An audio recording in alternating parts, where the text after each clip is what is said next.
नमस्कार, मध्य न्यूज देखना शुरू कर चुके हैं आप और मध्य प्रदेश की करते हैं तमाम बड़ी खबरों की शुरुआत। सर्वप्रथम आज की पहली बड़ी खबर के साथ आम बजट 2023-24 में मध्य प्रदेश को क्या क्या मिला है इसके बारे में हम आपको बता दें। केन बेतवा नदी को जोड़ने के लिए 3500 करोड़ की धनराशि मिलने वाली है। सागर और विदिशा समेत 9 जिलों को पूरा का पूरा फायदा होगा।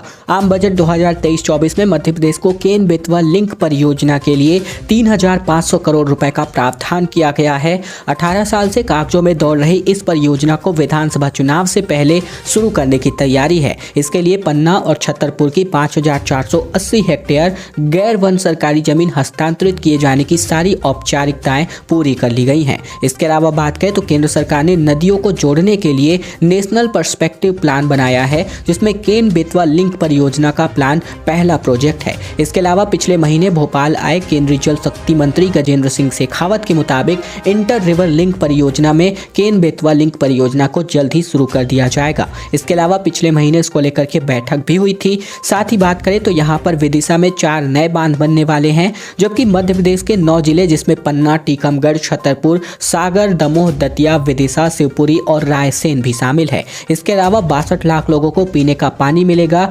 सालाना 10,62,000 हेक्टेयर जमीन की सिंचाई होगी। 103 मेगावाट हाइड्रो पावर जबकि 27 मेगावाट की क्षमता वाला सोलर प्लांट भी बनने वाला है। 2 बिजली प्रोजेक्ट भी प्रस्तावित हैं, जिनकी स्थापना क्षमता लगभग 72 मेगावाट की है और ये फायदा होगा केन बेतवा लिंक परियोजना के माध्यम से।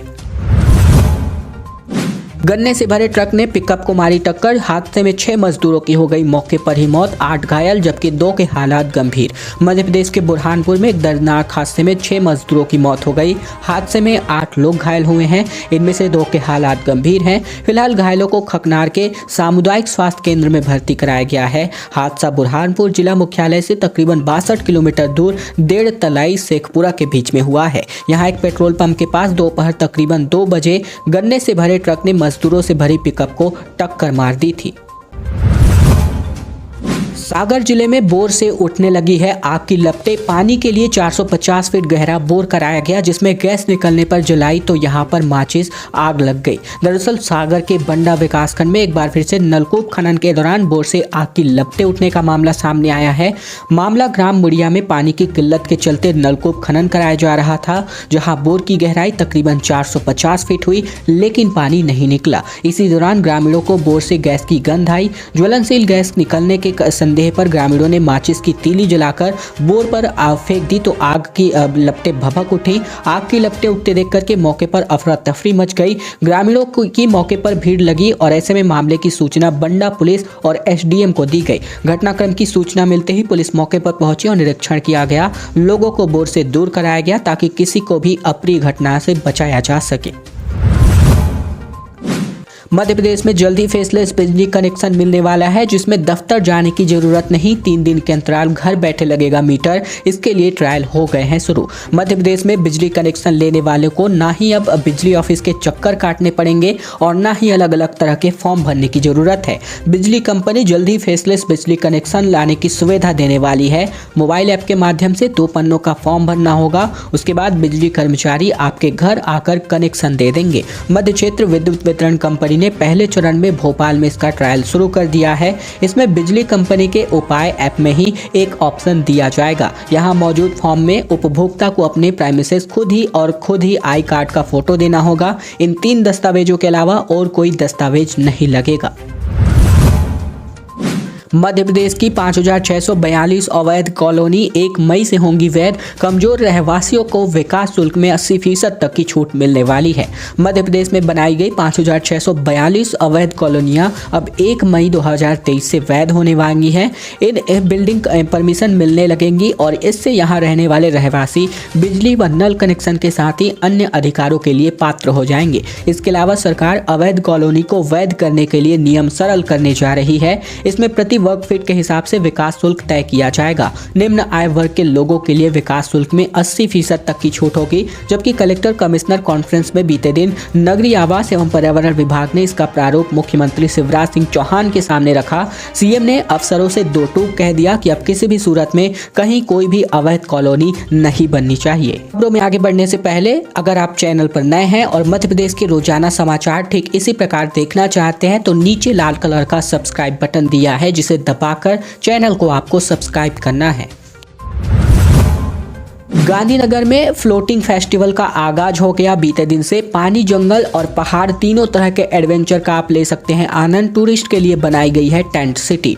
वर्ष 1960 में बनाए गए गांधी सागर बांध के बैक वाटर में पहली बार एडवेंचरस स्पोर्ट्स होने जा रहे हैं। पर्यावरण विभाग ने 1 से लेकर 5 फरवरी तक इवेंट रखे हैं। प्रदेश में संभवतः ये पहला मौका है जब पानी, जंगल और पहाड़ तीनों तरह के एडवेंचर का आनंद टूरिस्ट एक साथ ले सकेंगे। यहाँ बैक वाटर एरिया में पर्यटकों के लिए टेंट सिटी बनाई गई है, जहां दिन में मस्ती के बाद रात में ठहर कर स्टार गेजिंग यानी कि तारों को निहारने का आनंद भी लिया जा सकता है। सबसे पहले बताते हैं यहां तक पहुंचने का रास्ता बस, ट्रेन या फिर प्राइवेट व्हीकल से गांधी सागर तक पहुंचा जा सकता है। सीएम शिवराज सिंह चौहान ने ली कमिश्नर और कलेक्टरों की बैठक। आईजी, एसपी की क्लास। सड़कों पर रहने वाले बच्चों का सर्वे कराएगी अब मध्य प्रदेश की सरकार। नशे पर होगी एक बार फिर से ताबड़तोड़ कार्यवाही। मध्य प्रदेश में नशे के कारोबार और गुंडा तत्वों पर एक बार फिर से बड़ी कार्यवाही शुरू होगी। सीएम शिवराज सिंह चौहान ने बीते दिन भोपाल में कलेक्टर, कमिश्नर, आईजी और एसपी कॉन्फ्रेंस के दौरान इसके संकेत दिए। सीएम ने कहा कि नशे के खिलाफ कार्यवाही होनी चाहिए। सूदखोरों को लेकर इन्होंने इससे पहले जिन लोगों की जिंदगी दूभर हो गई है और इसके लिए भी कानून बनाया जाएगा। इसकी मॉनिटरिंग होनी चाहिए। सड़कों पर रहने वाले बच्चों का सर्वे कर अब उनकी शिक्षा, भोजन और कपड़ों का इंतजाम करने की भी बात मुख्यमंत्री ने करी।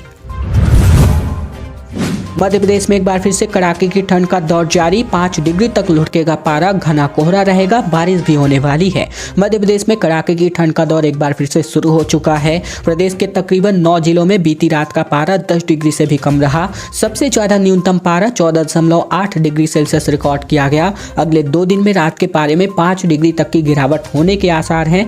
ग्वालियर, नौगांव, खजुराहो और पचमढ़ी सबसे ज्यादा ठंडे रहेंगे। ग्वालियर, चंबल और मालवा में बारिश के चांसेस हैं और यहाँ घना कोहरा भी हो सकता है। राजधानी भोपाल की बात करें तो अगले 5 दिनों तक का मौसम साफ रहेगा और यहाँ धूप खिली रहेगी। लैब टेक्नीशियनों की हड़ताल का 20वां दिन लगातार रहा जारी। 13 सूत्री मांगों को लेकर लगातार कर रहे हैं प्रदर्शन। विदिशा में मेडिकल लैब टेक्नीशियन एसोसिएशन द्वारा की जा रही अनिश्चितकालीन हड़ताल के 20 दिन हो गए। लैब टेक्नीशियन के हड़ताल पर जाने की वजह से शासकीय अस्पतालों में स्वास्थ्य सेवाएं प्रभावित हो रही हैं, जिसके कारण मरीजों को परेशान होना पड़ रहा है। जिले के विभिन्न शासकीय स्वास्थ्य केंद्र, जिला अस्पताल और सामुदायिक स्वास्थ्य केंद्रों में पदस्थ लैब टेक्नीशियन अपनी 13 सूत्री मांगों को लेकर प्रदेश व्यापी धरना प्रदर्शन कर रहे हैं। गायों के इतने शव और कंकाल मिले कि भर गए 3 के 3 ट्रक। भोपाल की गौशाला में लड़खड़ा कर गिर रहा गोधन दोबारा नहीं उठता है। दरअसल ये हाल है मध्य प्रदेश की राजधानी भोपाल की जीवदया गौशाला की, जहां पर सैकड़ों गायों की मौत की वजह सुर्खियों में है। यहां गायों की मौत का सिलसिला अब तक नहीं थम पाया है। एक तरफ जहां लगातार गायें लड़खड़ा कर गिर रही हैं, तो वहीं मृत गायों के शव पर मक्खियां भिनभिना रही हैं। ये सब खुले आसमान में मैदान में फेंके जा रहे हैं, जिन्हें कुत्ते नोच नोच कर खा रहे हैं। गायों को लेकर हुए इस दर्दनाक खुलासे के बाद आनन फानन में शव और कंकाल इकट्ठा करवाए गए। मैदान में गायों के इतने शव और कंकाल पड़े थे कि 3 ट्रक पूरी तरीके से भर गए। इंदौर में हिट एंड रन का केस सामने आया है, जहां पर डंपर ने 3 दोस्तों को रौंद दिया। 2 की मौके पर ही मौत हो गई और डंपर ड्राइवर फरार हो चुका है। इंदौर में नेमावर रोड पर हिट एंड रन का मामला सामने आया है। बीती सुबह 7 बजे सड़क हादसे में 2 दोस्तों की मौके पर ही मौत हो गई। बाइक पर सवार उनका तीसरा साथी भी घायल हो गया। प्रत्यक्षदर्शियों के मुताबिक तीनों बाइक सवारों को एक डंपर ने अपनी चपेट में लिया था। पंडित धीरेन्द्र कृष्ण शास्त्री ने मांगी माफी। संत तुकाराम और उनकी पत्नी पर दिए बयान के बाद विवादों में घिरे थे। संत तुकाराम पर दिए गए अपने विवादित बयान को लेकर पंडित धीरेन्द्र कृष्ण शास्त्री ने यू टर्न ले लिया है और सफाई देते हुए माफी मांगी है। सोशल मीडिया पर एक वीडियो सामने आया है, जिसमें पंडित धीरेन्द्र कृष्ण शास्त्री ये कहते हुए दिखे हैं कि संत तुकाराम की पत्नी उन्हें रोज डंडे से मारती थी। इस वीडियो के सामने आने के बाद धीरेन्द्र शास्त्री ने तुरंत माफी मांगी और अपना स्पष्टीकरण दिया। उन्होंने कहा कि मेरे शब्दों से जिनकी भावनाओं को ठेस पहुंची है, मैं उनसे हाथ जोड़कर माफी मांगता हूं। सीएम शिवराज सिंह चौहान ने बजट को लेकर दिया बयान, कहा मिडिल क्लास को बड़ी राहत। कमलनाथ ने कहा कि पुराने वादों के जुमले पर पर्दा डालने का प्रयास। वित्त मंत्री निर्मला सीतारमण ने बीते दिन बजट पेश किया और जिसको लेकर मुख्यमंत्री शिवराज सिंह चौहान ने बजट को मिडिल क्लास के लिए राहत की बात बताई, जबकि उन्होंने कहा कि बजट में वित्त मंत्री निर्मला सीतारमण ने मध्यम वर्ग को बड़ी राहत दी है। इनकम टैक्स में छूट की सीमा में वृद्धि और नई कर व्यवस्था में बदलाव से लोगों के हाथ में अधिक पैसा बचेगा, जबकि खपत बढ़ेगी और विकास को गति मिलेगी। खैर दोस्तों, अब आज की खबरों का सिलसिला बस यहीं तक का था। अगर आपको यह वीडियो पसंद आए तो वीडियो को लाइक कीजिएगा, चैनल पर नए हैं तो चैनल को सब्सक्राइब कर लीजिएगा, ताकि प्रतिदिन की महत्वपूर्ण खबरें, छत्तीसगढ़ के समाचार बिना रुकावट रोजाना हम आप तक पहुंचा सके।